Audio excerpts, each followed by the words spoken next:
There's a moment in every tragedy where you can feel the exact second a person decides to destroy you. Not slowly, not over time. In one single breath.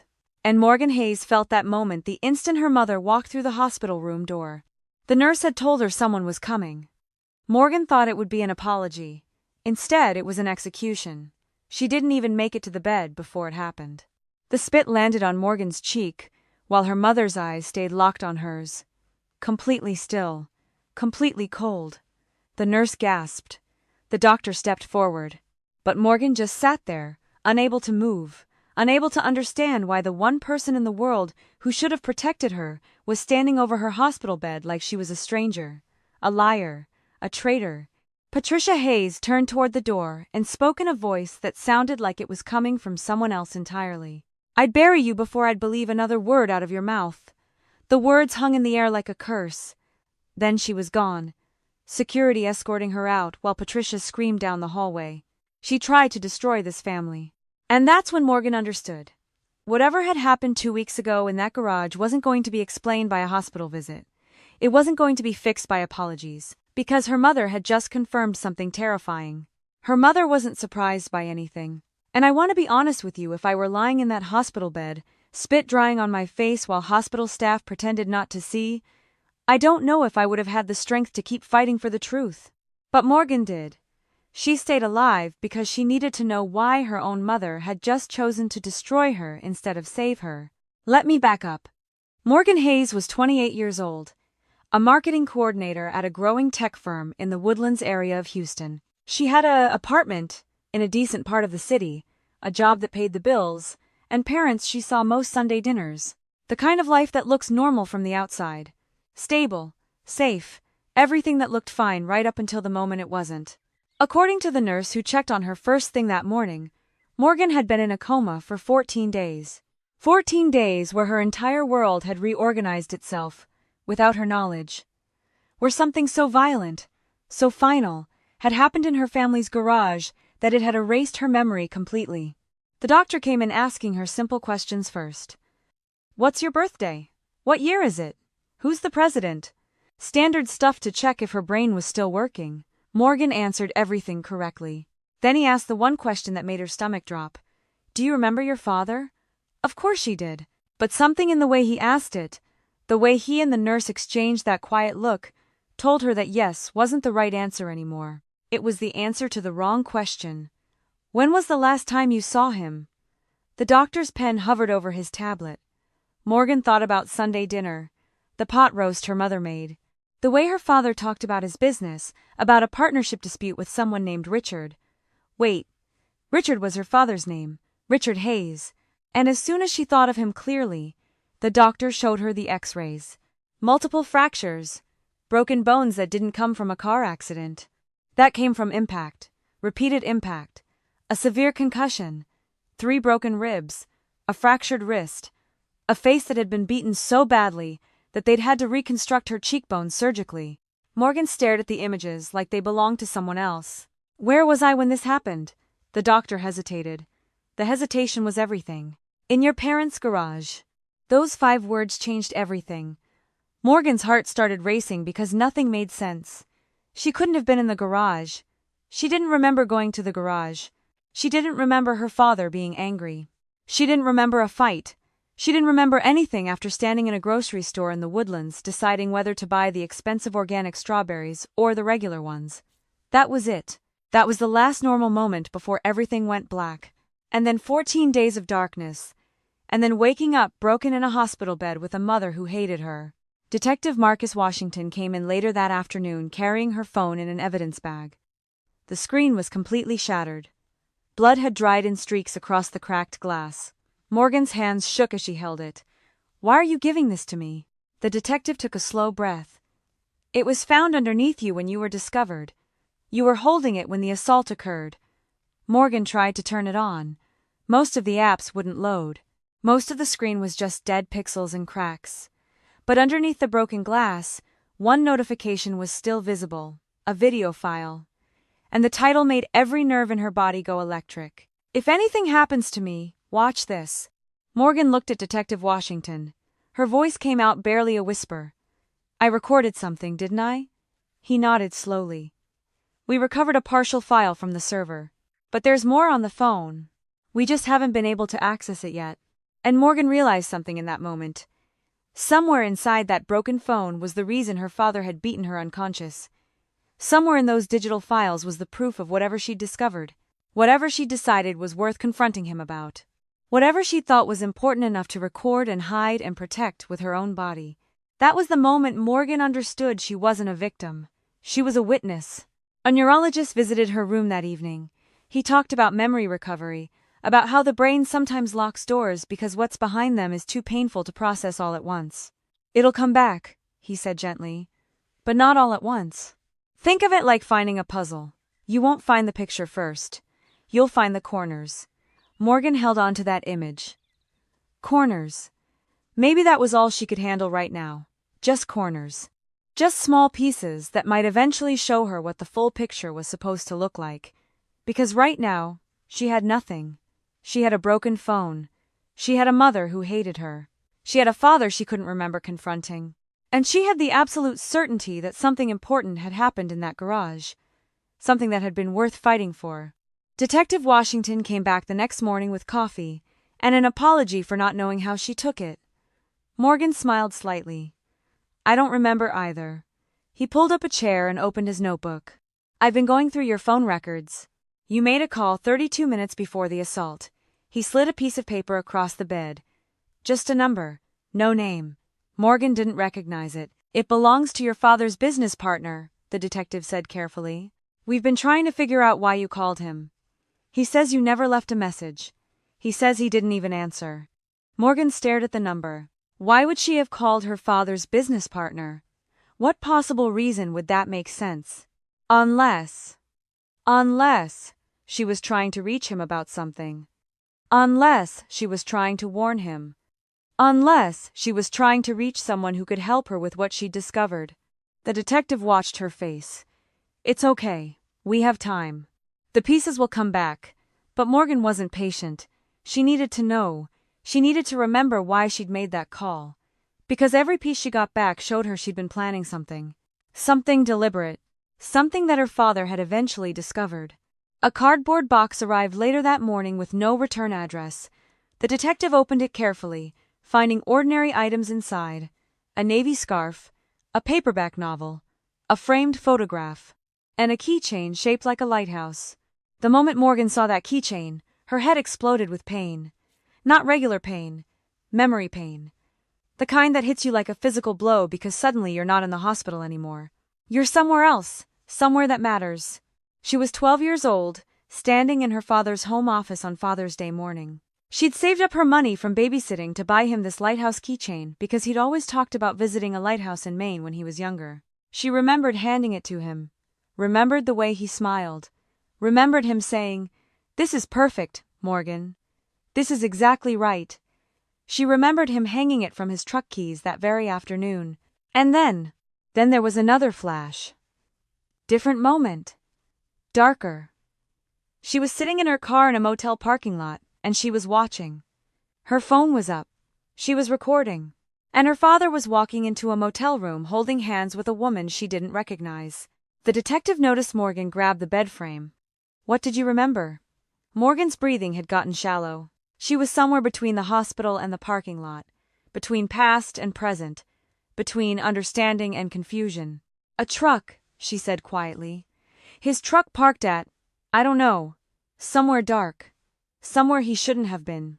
The memory fractured again, her father walking out of the motel, straightening his shirt, looking around like he was checking to see if anyone had seen him. Someone was waiting for him inside. A woman. But Morgan couldn't see her face. Couldn't see anything except her own hand holding up her phone. Recording, documenting, evidence. Why were you following him? The detective asked gently. Morgan opened her eyes and looked directly at him. And the answer came to her before she could think about it. Because he was lying. That was the corner. That was one piece of the puzzle. She didn't know how she knew it. But somewhere deep in her body, Morgan knew that she'd had suspicions about her father long before that night in the garage. Long before the recording. Long before everything went wrong. She had been investigating her own father. and she had found exactly what she was looking for. A woman walked into her hospital room the next day.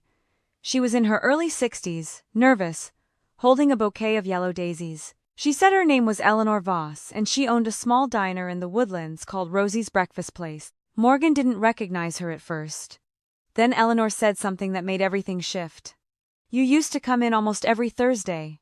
You always ordered a grilled cheese and asked for the booth by the window that faced the parking lot." Morgan's eyes widened. She did remember. She remembered that booth. She remembered ordering that exact sandwich. She remembered the view of the parking lot. She remembered sitting there and watching. Waiting for something. Or someone. Eleanor reached into her purse with shaking hands and pulled out a small receipt. On the back, in Morgan's own handwriting, were 6 words. "Don't lose sight of truck, 2014. Detective Washington leaned forward. "What were you watching for?"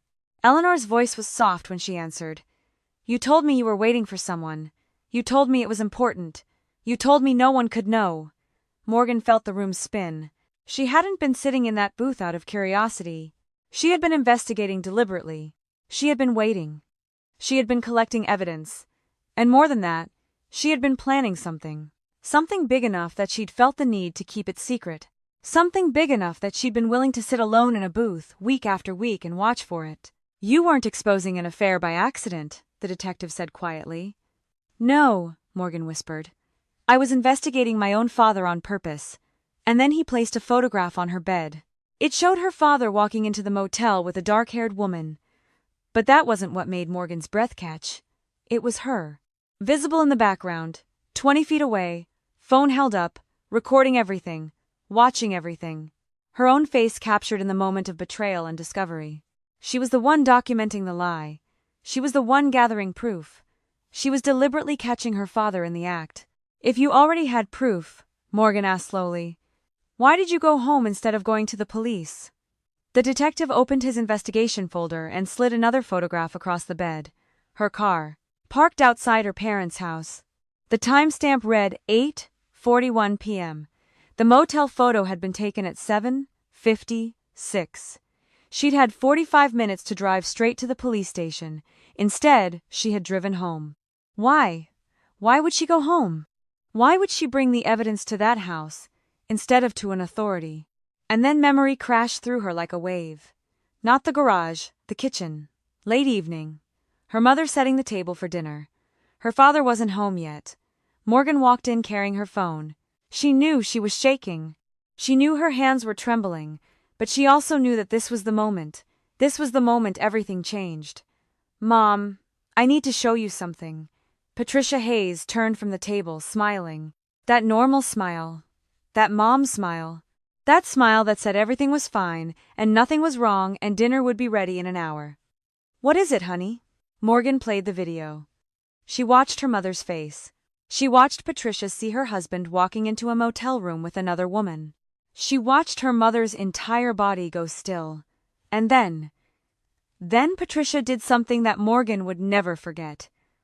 She reached over and pressed the lock button on Morgan's phone. She ended the video. And she looked directly at her daughter with a face that had somehow become a complete stranger. Did anyone else see this? Morgan opened her eyes in the hospital bed and she understood. Her mother hadn't been shocked. Her mother hadn't cried. Her mother hadn't said she was leaving, or that she was furious, or that everything was going to be okay. Her mother had asked a single question. Did anyone else know? Because Patricia Hayes already knew. Patricia Hayes had somehow made peace with her husband's affair. Patricia Hayes had chosen to stay, and the only thing that mattered to her was whether anyone else had discovered what she had already decided to accept. I want to take a moment here because if you've ever been in a room where someone looked you directly in the eyes and chose a lie over your truth, you know the specific kind of pain that creates. It's not the pain of rejection. It's the pain of being seen and dismissed. It's the pain of offering someone the gift of truth and watching them refuse it. And it's the pain of suddenly understanding that the person you trusted to protect you had decided long ago that protecting the lie mattered more. Morgan sat in that hospital bed, and she finally understood why her mother had spit in her face. It wasn't because she didn't believe Morgan. It was because Morgan had forced her to choose. And Patricia had chosen her husband. Patricia had chosen the life she'd built on top of a foundation of deception. Patricia had chosen the lie. Detective Washington's phone rang later that afternoon. Morgan watched his face change. He stood up quickly. "I'll be right there." He looked at Morgan. "The digital forensics lab recovered more of your video. Almost 3 minutes of it." Morgan's heart started racing. "What did I say?" He hesitated before answering. "I think you should see it yourself. But Morgan, once you watch it, you might start remembering the rest on your own. Are you ready for that?" She nodded. She was ready. She had to be ready. Because somewhere in that video was the reason her own father had beaten her unconscious. Somewhere in those 3 minutes was the truth her mother had rejected and the lie her family had been built on. The detective placed a tablet in front of her and pressed play. The video showed Morgan's face, younger, panicked, whispering directly into the camera. "If you're watching this, something went wrong." Her voice was shaking, terrified. "If you're watching this, it means I wasn't careful enough, and someone found out." Morgan watched herself in the video, and she began to remember. She remembered recording these words. She remembered being in her car. She remembered being afraid. The video continued. It showed the motel parking lot from a distance. Her father and a dark-haired woman walking across the asphalt together. Her father laughing. The woman touching his arm, and then her father suddenly looked directly at the camera. His eyes locked on Morgan's. His entire body went rigid. He knew. He knew he was being recorded. The video jerked violently. Morgan's voice in the video saying, "Run! Go! He saw me." Sound of footsteps. Breathing. The sound of a car door slamming. Then a different video clip. Morgan sitting inside her car, still filming, still shaking, but her voice had changed. It was calmer now. Determined. "I'm going home. I'm going to give him one chance. If he tells Mom the truth, I'll delete this video. I'll burn the file. No one has to know." Morgan watched herself in the video, and she covered her mouth because she understood now. She hadn't gone home to expose her father. She had gone home to save him. To save her family. To offer her father one final opportunity to do the right thing. The video continued. Her own voice, younger, saying something she could hear in the hospital now. "I don't want revenge. I don't want to destroy him. I just want my father back. I just want my family to be okay." The room fell completely silent. Detective Washington wasn't looking at her. Morgan wasn't looking at anything. Because she finally understood. She had recorded that video not as a weapon. She had recorded it as a last prayer. A last chance. A last hope that her father would choose his family over his secrets. Then another memory crashed through, full and vivid and devastating. The garage. Evening. Late. Her father walking in and finding her there. Morgan holding her phone. Her mother standing beside him. They had come to the garage together. They had coordinated. They had known. Morgan looked at her father with everything she had worked toward falling apart. "I know everything." He didn't deny it. He walked closer. And for a second Morgan thought he might apologize. Might explain. Might ask her forgiveness. Instead he looked at her with an expression that was equal parts anger and something else. Something that looked like fear. And he said something that she would carry with her for the rest of her life. "You should have minded your own business, Morgan. You should have left this alone. I need to tell you something. If you have ever been told that telling the truth was selfish, that protecting yourself by exposing lies made you the villain, that your courage to speak up was actually just arrogance, you know what it feels like to have reality twist inside your body." Morgan felt that twist. She felt her father's words land like another punch. She felt the moment when she understood that her plan hadn't worked. That giving him a chance hadn't saved anyone. That her mercy had been interpreted as betrayal. That her love had been interpreted as attack. "He didn't hit me because I found out about the affair," Morgan said quietly to Detective Washington. The detective frowned. "What do you mean?" Morgan's voice broke slightly. "He hit me because I wouldn't stay quiet about it. He hit me because I refused to be complicit in the lie. He hit me because I gave him a choice, and he chose to punish me for offering him one." The detective wrote something down slowly. His hand was shaking slightly. Because he understood. He understood that this wasn't a crime of passion. This wasn't an abuser losing control. This was a man, faced with exposure, choosing violence to silence his daughter. This was a parent deciding that his reputation mattered more than his child. This was calculated. This was deliberate. Another memory surfaced. Her father's hands grabbing her wrist. Morgan trying to walk toward the garage door, trying to leave, trying to get away, and her mother stepping directly in front of the door.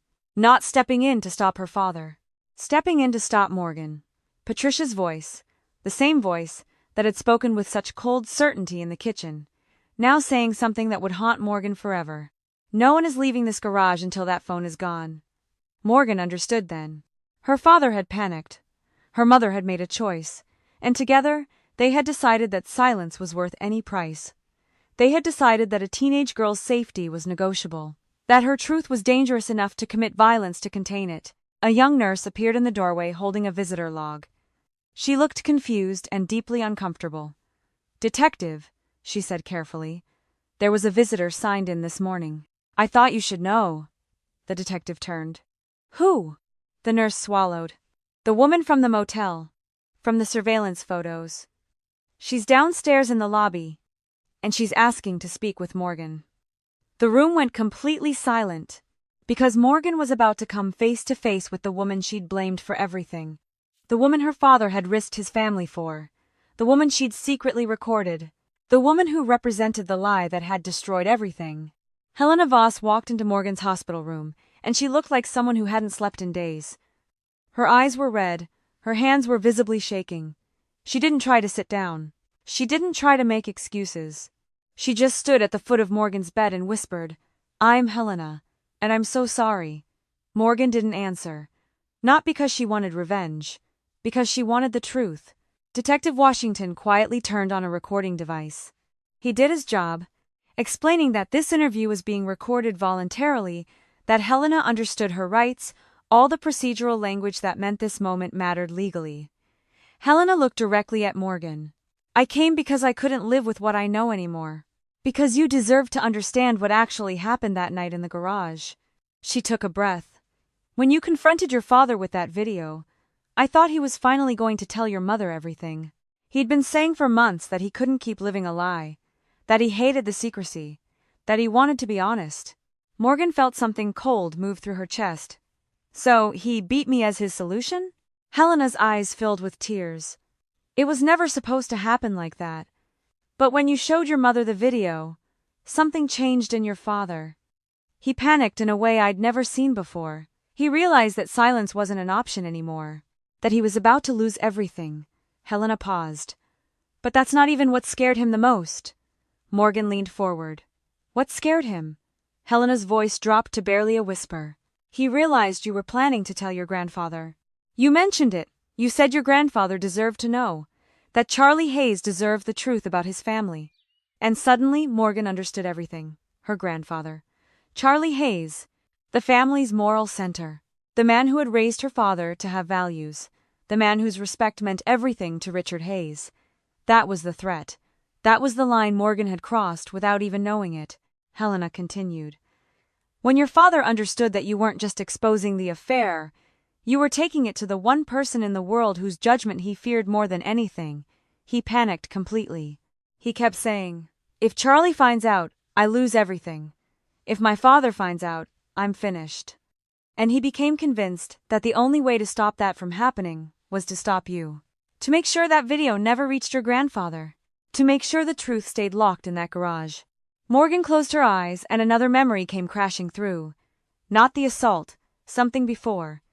She was in her grandfather's kitchen, the way she'd visited so many times growing up. Her grandfather, Charlie, sitting on his porch in a rocking chair, holding a cup of coffee, and he was saying something he'd told her thousands of times throughout her childhood. Words that had shaped how she saw the world. "Morgan, the truth doesn't get weaker because people yell louder. The truth doesn't disappear because someone tries to hide it. The truth just waits, patiently, until someone is brave enough to tell it." And Morgan understood. She had gone home that night, not to destroy her father. She had gone home because she believed in those words. She believed in her grandfather's wisdom. She believed that telling the truth was the bravest, most loving thing a person could do. She believed that her grandfather's values mattered. She believed that family could survive truth-telling. She believed in the possibility of redemption if someone just chose it. And her father had beaten her for believing that. Helena reached into her purse. She pulled out an envelope. "I couldn't live with this anymore," she said.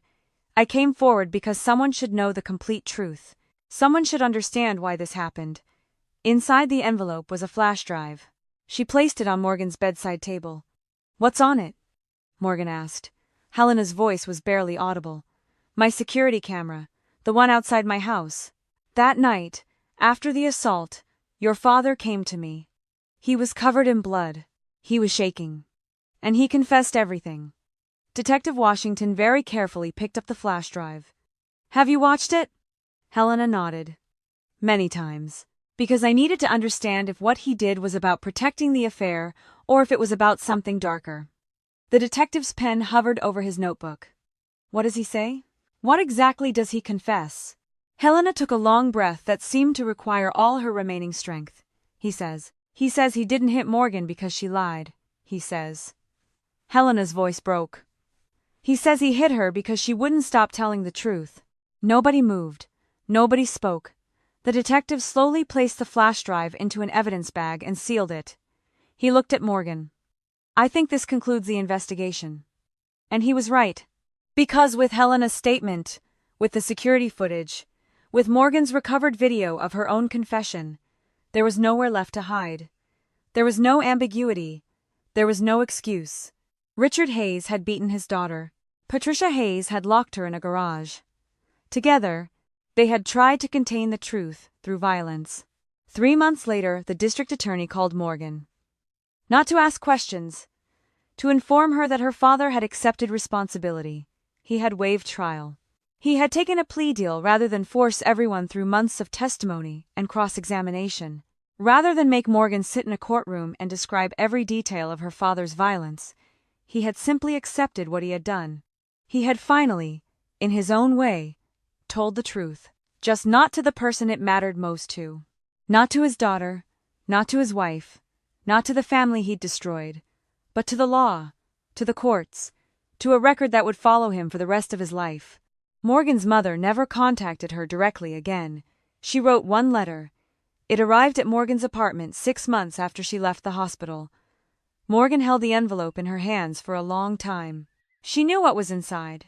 She knew it would be an apology, or an explanation, or a plea for understanding, or maybe all three.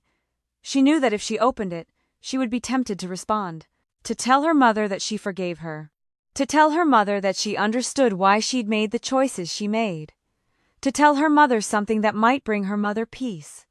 But Morgan put the letter unopened into a drawer, and she left it there. Because she had spent 28 years of her life trying to make her parents understand her, trying to make them hear her, trying to make them see her, and she was done. She was absolutely done trying to earn the love of people who had proven they loved a lie more than they loved her. If you have ever had to accept that the people who raised you are not going to be the people who validate you, you understand what happened to Morgan in that moment. You understand the specific kind of grief that comes from that understanding. You understand that forgiveness and boundaries are not the same thing, and that sometimes protecting yourself means turning away from the people you love most. A year later, Morgan visited her grandfather's grave.